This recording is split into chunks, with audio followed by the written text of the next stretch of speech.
Ready? Yep. Okay. Hey guys, welcome back to my channel. So for today's video, as you guys can see by the title, I'm following up on something that I mentioned in a recent vlog that I did at a pet store about Reptile dome lights. This is a Flicker's dome light, and this is what we're going to be talking about today. Dixie. But of course, I want to introduce you guys. For those of you who don't know, this is Patrick, my husband. Hello. He is going to be helping me today fix this dome light. Actually, he's going to be fixing it for me because he is good at things like that. It's a lot better than rebuying. Yes, that's what we're going to talk about. So basically, this is a Flicker's dome. It's a deep dome. It is a ceramic fixture dome for reptiles. Now, I mentioned in a recent vlog, long story short, that basically these little clickers that these dome lights come with, and this is just the Flicker's brand, but I can't speak for other brands. This is the only one I've ever used. These little clickers tend to give out pretty easily, and after a few months, my domes stop working. They'll start flickering, and then the switch will stop working altogether, and I don't know if it's because they're cheaply made or whatever. I'm not talking trash about Flickers, but it is a fact that they do go out. This is probably my 4th dome that I've gone through in about a year and a half. I do go through them pretty frequently, and I do have 2 of them running all the time. Whenever they went out recently, and I told you guys I was gonna go buy another one, Patrick actually realized that I was having an issue with them, and he was like, well, I can fix that for you, and that would be amazing. So he actually went to the store and he bought one of these, which I didn't even know this was a thing. Like, I don't know anything about electrical stuff. He does. He's like a brilliant handyman that can pretty much fix anything that's broken. So this is just a cheap little switch. You can get it at any hardware store. You can get it at Home Depot, Lowe's, Ace, maybe even Walmart. They have different versions. I would suggest don't go with the cheap one, because the cheap one, as you can see, probably like a generic switch, and that's what breaks on these. So, you know, how much is that light completely? I think they're like $20. So that light is like $20. I mean, that's pretty expensive for a light. A switch, this switch costs like $4. So if you can just replace the switch, which is super easy, you don't have to have any electrical seals at all. You just have to understand how wiring works and not be afraid of it, right? So, and that's hopefully what we're going to show you today. If you're a child, please have a parent help you. Exactly. Don't do it on yourself.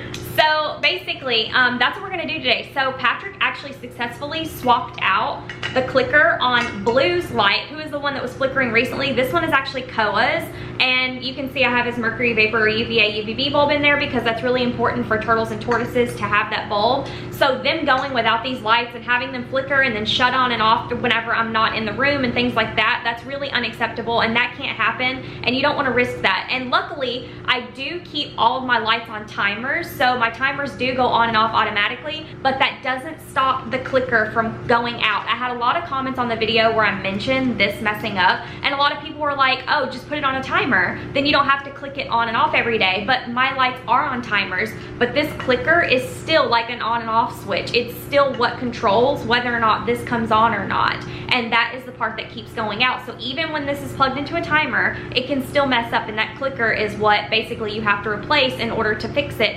And he successfully fixed Blue's. I really appreciate you doing this. Yep, no and problem. Fixing Blue's, because now Blue's is working perfectly. I didn't have to replace it, so we're gonna show you guys how to do that. I'm rambling, but is there anything you want to say? Do you want to explain why this stops working? Is there like a connector in there or something? No, all it is just cheap plastic. This is made out of Okay. like a crappy plastic. Sorry, Flickers. Yeah.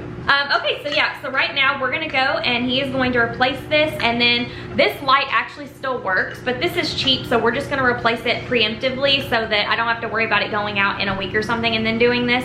So I'm gonna show you how to do that today, or he's gonna show you how to do that today. First, we have the old switch here. If you look at it, we have to get this thing off. There is a seam right here and a seam right here, pretty much going all the way across. It goes about halfway.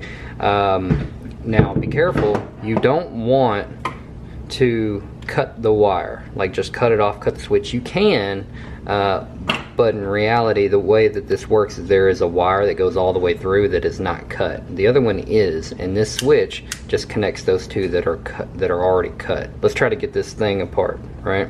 So just kind of get it right into the end, twist it. Obviously make sure this thing is unplugged. That would be good. So just pop it off. There we go. That's the lid.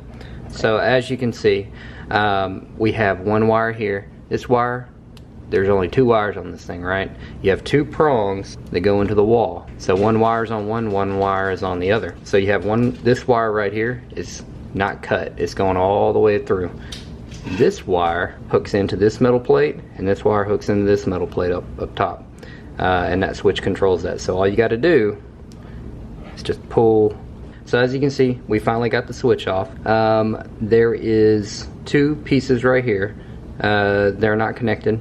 What you're going to have to do now, as you can tell, they have little soldering ends on there. We may have to cut those off, we may not, we'll see. Let's open up the new switch and take a look at that.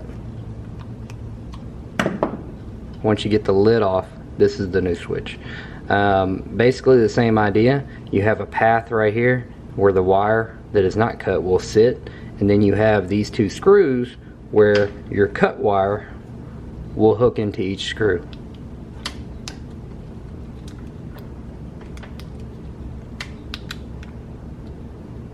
As you can see, I pushed that wire right there that is not cut into that little fold right there. Now you see I've got the two screws and I do not have the wires connected. There is a little bit too much of the rubber on there for me to get a good twist around these screws. So what I'm gonna have to do is cut a little bit of that rubber off to show some of that wire. So give me one moment. So I went back and I cut the wires back because it wasn't kind of matching with this one. Basically the idea is you just want enough open wire to be able to go around these screws. So once you wrap the wire around it, you have to screw the screw down tight to hold it in place so that it doesn't just come loose inside of the clicker. Also, to cut the wire off, you will need some wire cutters, which is what he used. These are just some cheap, gross ones, but you basically just have to have some of these. I'm sure your parents or your dad probably have some. You have your wires, you wrap them around the screws. Once you get them tight down, you can't get the wires out. I mean, that's pretty much it. Take your lid, pop it back on, put them in, you're good to go. That's pretty much how you do the switch. So here you can see Blue's light that Patrick fixed. Blue's basking and doing so good. His light is completely fixed now. Here is Koa's light. It is completely fixed and working.